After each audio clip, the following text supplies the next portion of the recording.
नाच गाना गाने जा रही हूँ। आप लोग सुनना, अगर आप लोग को अच्छा लगे लाइक सब्सक्राइब और शेयर जरूर करना। और मेरा गाना मेरे शूट कर रही है मेरी छोटी नाती ने, वो 5 साल की है, वो शूट कर रही है। आप लोग देखिएगा, आप लोग कैसा लगा।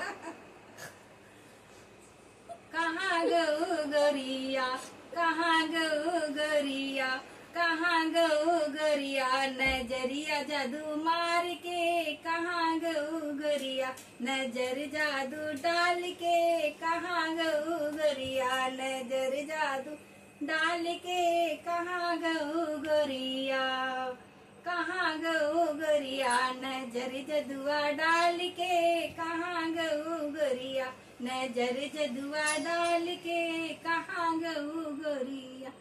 सास की लाए साड़ी, ननद की लाए चुनरी, सास की लाए साड़ी, ननद को लाए चुनरी, हमें लाए सड़िया कमरिया में बांध के, हमें लाए सड़िया कमरिया में बांध के, कहाँ गऊ गोरिया, नजरिया मिलाए के, कहाँ गऊ गोरिया, नजर जदुआ डाल के, कहाँ गऊ गोरिया, नजर जदुआ डाल के, कहाँ गऊ गोरिया।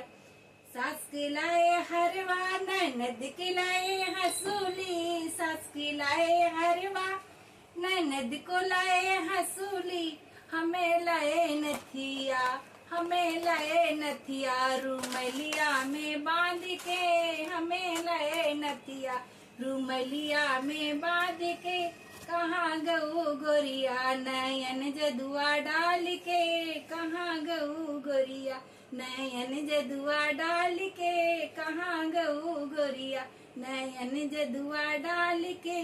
सास को लाए पेड़ा, ननद को लाए बर्फी, सास को लाए पेड़ा, ननद को लाए बर्फी, हमें लाए गट्टा दुपट्टा में बांध के, हमें लाए गट्टा दुपट्टा में बांध के, कहाँ गऊ गोरिया, नजर जदुआ डाल के, कहाँ गऊ गोरिया, नजर जदुआ डाल के, कहाँ गऊ गोरिया, नजर जदुआ डाल के। धन्यवाद।